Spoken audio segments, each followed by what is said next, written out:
नक्सल इलाके में लगातार सुरक्षा बल ऑपरेशन कर रहे हैं।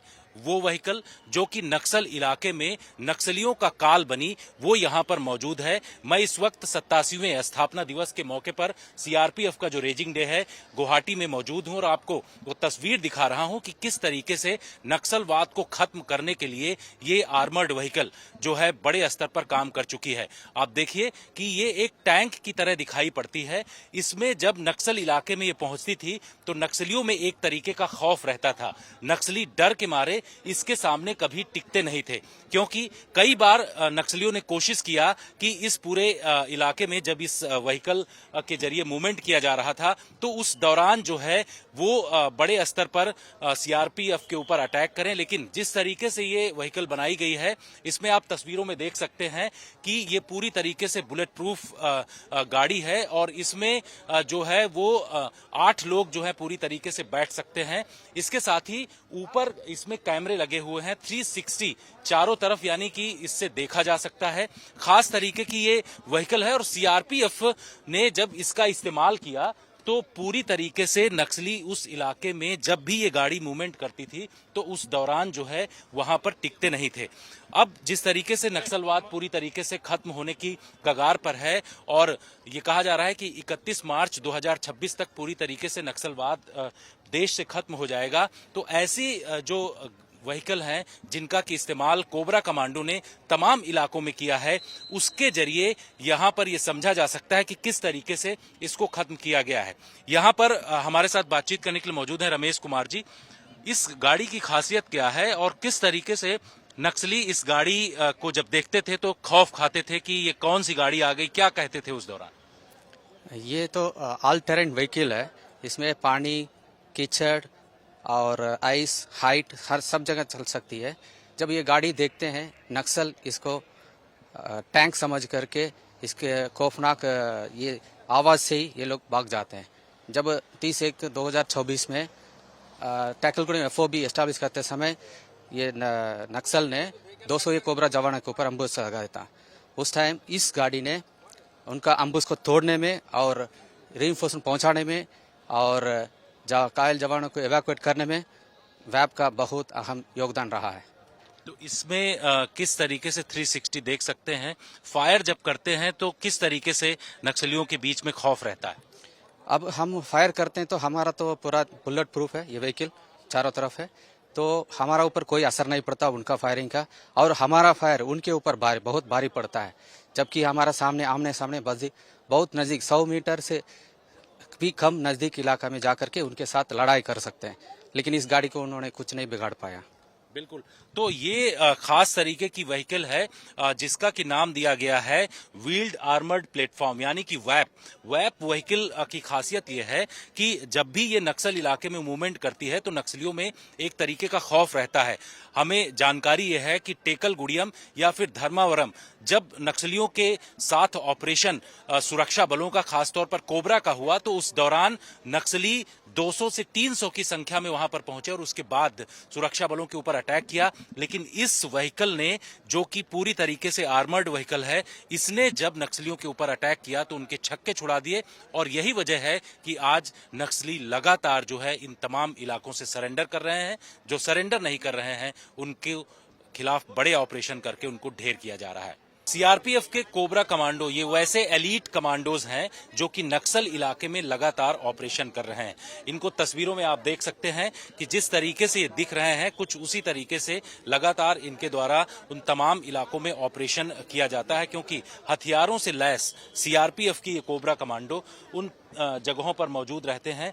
जब भी नक्सली ऑपरेशन होता है तो उस दौरान ये कमांडोज यहां पर मौजूद रहते हैं। 87वीं स्थापना दिवस है सीआरपीएफ का और इस दौरान ये कमांडोज जो हैं ये पूरा शोकेस कर रहे हैं कि किस तरीके से और कैसे हथियारों का इस्तेमाल नक्सल इलाकों में या फिर जो जम्मू कश्मीर का इलाका है जहां पर टेररिस्ट जो है पूरी तरीके से उन तमाम इलाकों में मौजूद रहते हैं, उस दौरान ऑपरेशन के समय में ये AGS 30 का इस्तेमाल, ये मल्टी ग्रेनेड लॉन्चर जो है उसका भी इस्तेमाल इनके द्वारा किया जाता है।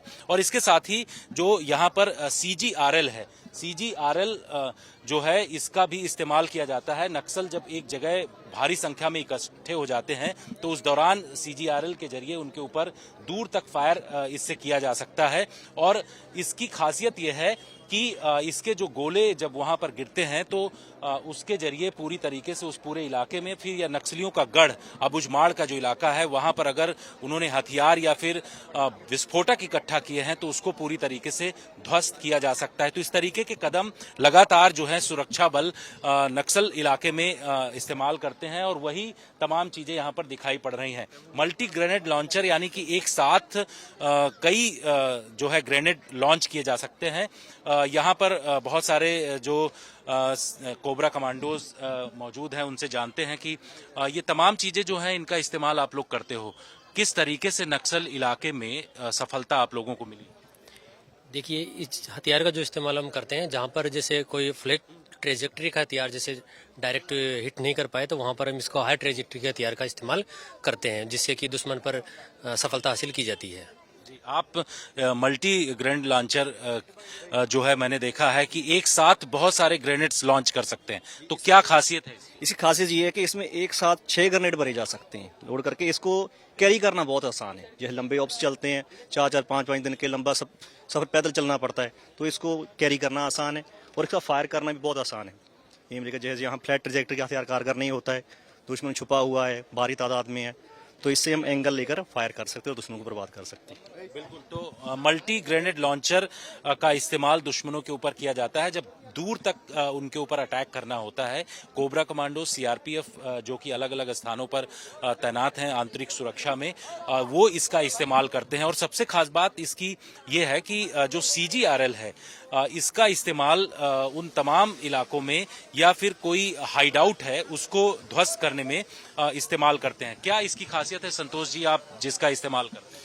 सर, यह एरिया वेपन है। जब छोटा हथियार काम ना करे और दुश्मन भारी मात्रा में हो, हम पर हावी हो रहा हो और अम्बुश लगा के बैठा हो, तो हम उसे तोड़ने के लिए इससे फायर करते हैं। इसका विस्फोट इतना घातक होता है कि 10 मीटर चारों ओर यह कोई भी सबूत नहीं छोड़ता, पूरी तरह से उसे बर्बाद कर देता है। तथा इसका खौफ नक्सलियों में बहुत है। जब इसका फायर होता था इसका आवाज इतना तेज होता है कि लगभग 4 से 5 किलोमीटर तक इसका गहन आवाज आता है, जिससे नक्सली के मन में डर बन जाता है तथा वो पीछे हटने को मजबूर हो जाते हैं। इसको कंधे पर रख के भी फायर इसका फायर कंधे पर रख के ही होता है। इसमें 2 कमांडो लगते हैं, एक कंधे पर रखेगा, दूसरा पीछे से बम डालेगा। पीछे जब फायर होता था इसका 15 मीटर लंबा और 12 मीटर चौड़ा, 45 डिग्री के एरिया में 16 निकलता है, जो पीछे मौजूद कोई भी चीज को, घास तक को भी जला देता है। इसका विस्फोट बहुत ही घातक सिद्ध होता है जब ऑपरेशन के दौरान इसको फायर किया जाता है। तो बिल्कुल। तो ऑपरेशन के दौरान जब भी इसको फायर किया जाता है, कोबरा कमांडोज उसको फायर करते हैं, तो बहुत ही इसका विस्फोट घातक होता है और उससे नक्सली जिस तरीके से बैकफुट में जा रहे हैं, लगातार उनके खिलाफ ऑपरेशन हो रहा है, ऐसे में जो है ये तमाम जो हथियार हैं वो बड़े स्तर पर नक्सल इलाके में काम कर रहे हैं। पिछले 2025 की अगर बात करें तो करीब 350 से ज्यादा नक्सलियों को सुरक्षा बलों ने ढेर किया है। खासतौर पर कोबरा कमांडोज जो हैं उन तमाम इलाकों में मौजूद रहे हैं।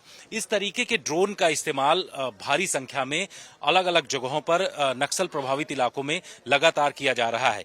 इस ड्रोन की खासियत ये है कि ये 15 किलोमीटर के क्षेत्र में चारों तरफ जो है वो जानकारी यानी रेकी करके पूरी सूचना ले सकता है। इसे मिनी स्विच नाम दिया गया है और रात और दिन दोनों तरीके से इसको उड़ाया जा सकता है। और सबसे खास बात यह है कि इसमें जो है जूम करके भी इससे देखा जा सकता है, वो तमाम तस्वीरें ली जा सकती हैं। खासियत इस ड्रोन की यह है कि इसके जो विंग्स हैं उसके जरिए जब ये मूवमेंट करता है तो लंबी दूरी तक ये जा सकता है उड़ करके।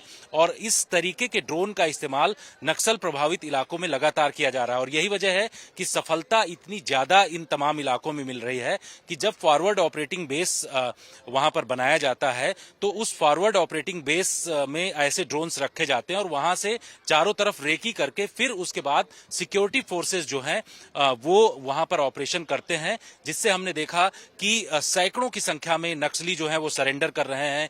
बड़े बड़े नक्सली कमांडर, यहां तक कि पुअर्ती का रहने वाला हिडमा भी, उसको भी सिक्योरिटी फोर्सेस ने ढेर कर दिया है। तो इस तरीके की तैयारी की गई है और एक जो डेडलाइन दी गई है कि 31 मार्च 2026 तक नक्सलवाद देश से पूरी तरीके से खत्म हो जाएगा, उसमें ये तमाम जो हथियार रहे हैं, इसके साथ साथ जो ड्रोन का इस्तेमाल सिक्योरिटी फोर्सेस के द्वारा किया गया है, वो बहुत बड़ा कदम रहा है और बहुत बड़ा गेम चेंजर के तौर पर माना जा रहा है। ऐसे यूएवी जो हैं वो इस समय कोबरा कमांडोज इसका इस्तेमाल करते हैं और इनकी खासियत ये है कि कई किलोमीटर दूर तक जा करके ये रेकी कर सकते हैं। रेकी करने के बाद अगर नक्सलियों का कोई हाइडआउट है या फिर भारी संख्या में नक्सली वहां पर मौजूद हैं, तो इस ड्रोन के जरिए उनकी तस्वीरें ली जा सकती हैं और लाइव तस्वीरें जो सीआरपीएफ का कंट्रोल रूम होता है वहां तक पहुंचता है और उसके बाद किस तरीके से ऑपरेशन करना है, उन तमाम चीजों को यहां पर नजर रखा जाता है। इसके साथ ही यहां पर डिजिटल इंटरप्रेटर भी मौजूद होता है कि अगर किसी भी तरीके से कोडिंग में बातचीत होती है या कुछ अलग तरीके का जानकारी हासिल करना होता है, तो इस तरीके के इंटरप्रेटर का इस्तेमाल किया जाता है। तो ये तमाम आधुनिक साजो सामान इस वक्त सीआरपीएफ के कोबरा कमांडोज के पास मौजूद है, जो ये दर्शाता है कि नक्सली इतनी संख्या में जो सरेंडर किए हैं, जिनको कि ढेर किया गया है, वो किस तरीके से इन आधुनिक साजो सामान के जरिए उनके ऊपर ऑपरेशन किए गए और उस ऑपरेशन के दौरान वो बैकफुट में रहे और जो सिक्योरिटी फोर्सेज हैं उनका अपर हैंड रहा और उन्होंने पूरी तरीके से इस इलाके में जीत हासिल की। यूएवी मिनी स्विच ड्रोन जो है वो एक बड़ा गेम चेंजर रहा है नक्सल प्रभावित इलाकों में नक्सलियों को ध्वस्त करने में। हमारे साथ इस वक्त बातचीत करने के लिए मौजूद हैं विक्रम कुमार, जो कि इसको पूरी तरीके से ऑपरेट करते हैं, टेक्निकल एक्सपर्ट हैं, जिनसे जानते हैं कि किस तरीके से इसका इस्तेमाल हुआ और कैसे 15 किलोमीटर तक नक्सलियों पर नजर रखी जाती थी। विक्रम जी, एक खास ड्रोन है ये और मेड इन इंडिया ड्रोन का इस्तेमाल आप लोग कर रहे हैं, नक्सलियों के इलाके में कैसे जीत हासिल? इसे हम सर 15 किलोमीटर दूर तक बैठ के इसकी मदद से हम सर्विलांस कर सकते हैं, जिससे कि हम नक्सलियों की उपस्थिति को या उग्रवादी जो भी हैं उनको हम देख सकते हैं आराम से। इसका हाइट मैक्सिमम 1000 मीटर जाता है, जो कि साउंड प्रूफ बन जाता है। उतना ऊपर जाने के बाद ये बिल्कुल आवाज़ नहीं करता है। इसके अंदर 2 कैमरे दिए गए हैं, डे और नाइट वाला अलग अलग। डे वाला कैमरा हमारा 25x तक का जूम करता है, तो मैक्सिमम हाइट पे भी होने के बाद भी हम जो भी नक्सली हुए या उग्रवादी हुए उनको झूम करके उनकी एक्टिविटीज़ को देख सकते हैं। उनके पास वेपन कितने हैं, कितने लोग वो वहाँ पे कैंप लगाए हुए हैं और उस सब चीज़ का हम पता कर सकते हैं। इसमें ट्रैकिंग सिस्टम भी है, लोकेशंस विथ जीआर हमको मिल जाती है, ताकि हमें उसके टेरेन के बारे में पता चल जाता है, जीआर का पता चल जाता है, तो हम उस तरीके से उस जगह ऑपरेशन को अंजाम दे सकते हैं। बिल्कुल, तो लोकेशन को भी इसके द्वारा ट्रैक किया जा सकता है। इसके साथ साथ बहुत सारे ऐसे सिस्टम हैं जिनका इस्तेमाल उन तमाम इलाकों में किया जा रहा है। आपने जो सिग्नल्स जाना या फिर बहुत सारी जानकारियां हासिल करना, किस तरीके से नक्सल और टेररिस्ट इलाकों में इनका इस्तेमाल हो रहा है, क्या खासियत है? सर, जब भी हम ओप्स में जाते हैं तो ये मैनपैक सेट है, HF manpack Micom path finder set है, हम इसको साथ में लेके जाते हैं। ये इसका एंटीना होता है, ये फोल्डेबल एंटीना है, हम इसको फोल्ड करके लेके जाते हैं। जब भी हम कहीं पे ओप्स में रहते हैं तो हम इसको खोलते हैं और हम कम्युनिकेशन हजारों किलोमीटर तक हम इस सेट से कम्युनिकेशन कर सकते हैं। इससे हम वॉइस और डाटा कम्युनिकेशन दोनों कर सकते हैं। अगर हम कहीं पे फंसे हुए हैं और वहाँ पे हमें लोकेशन फाइंड आउट करनी हो तो उसके लिए जीपीएस ट्रैकर है, हम इससे लोकेशन निकाल सकते हैं। हम हेड ऑफिस में, हम जहाँ पे भी हमें इसको भेजना हो, हेड ऑफिस में हम यहाँ की लोकेशन की इस जीआर में हम हैं, वहाँ पे हम भेज सके ताकि बैकअप आ सके हमारे पास। उस चीज के लिए यूज किया जा रहा है सर। बिल्कुल, तो ये सीक्रेट कम्युनिकेशन करने का जो है ये तमाम इंस्ट्रूमेंट का इस्तेमाल जो है सीआरपीएफ के द्वारा किया जा रहा है। आपके पास जो ये मशीन है इसका किस तरीके से इस्तेमाल करते हैं और क्या नक्सल और टेररिस्ट जब अटैक होता है तो सीक्रेट कम्युनिकेशन कैसे होता है? सर, ये नया लेटेस्ट मॉडल है, पिछले साल ये ऑस्ट्रेलियन का पिछले साल ही खरीदा गया है। ये लॉन्ग रेंज दो स्टैटिक लोकेशन में यूज किया जाता है इसका, और इसका रेंज भी है मतलब 1000 किलोमीटर से ज़्यादा है। उसको क्या है, इसमें कई फ्यूचर है, इसका वॉइस कम्युनिकेशन और साथ साथ डाटा कम्युनिकेशन भी इसका साथ हो जाता है। बाकी जीपीएस से इसका इनबिल्ट है और जीपीएस से क्या जो लोकेशन शेयर कर सकते हैं दूसरा का भी अपना लोकेशन से दूसरा का भी पोजीशन ले सकते हैं इसका। और तो ऐसे तमाम कम्युनिकेशन सिस्टम का इस्तेमाल चाहे नक्सल इलाका हो या फिर टेररिस्ट इलाका जम्मू कश्मीर वहां पर किया गया और यही वजह है कि सिक्योरिटी फोर्सेस ने इस इलाके में सफलता हासिल की है। हमने देखा कि नक्सल इलाके में जिस तरीके से नक्सली वहां पर ढेर हो रहे हैं, ये तमाम कम्युनिकेशन सिस्टम काफी काम आया और सुरक्षा बल इस वक्त बड़े स्तर पर ऑपरेशन में इसका इस्तेमाल कर रहे हैं। गुवाहाटी से कैमरामैन मदन प्रसाद के साथ जितेंद्र सिंह, आज तक।